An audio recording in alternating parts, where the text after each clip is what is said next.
夏天又到啦，塊面成日都咁油，啲毛孔又粗又大，暗粒仲現晒出嚟添，究竟點算好呢？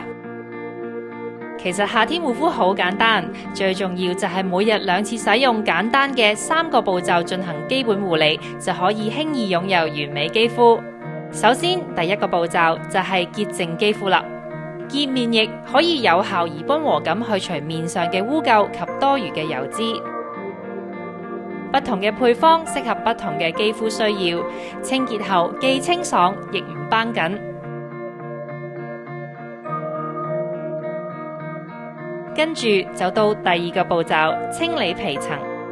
清理皮層係一個獨有嘅護膚程序，能夠有效去除死皮，幫助肌膚自然更生，令皮膚更細緻。只要每日早晚2次，用潔膚水以棉花球輕輕一抹，就可以清理面上嘅表面死皮，毛孔不但收細咗，連油脂暗粒都減少埋。睇下抹完之後嘅棉花灰灰黑黑，就知道死皮全部抹走晒，好有效。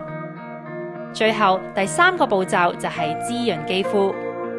清理皮層之後，肌膚就可以更有效咁吸收護膚品，成日保持水油平衡嘅狀態。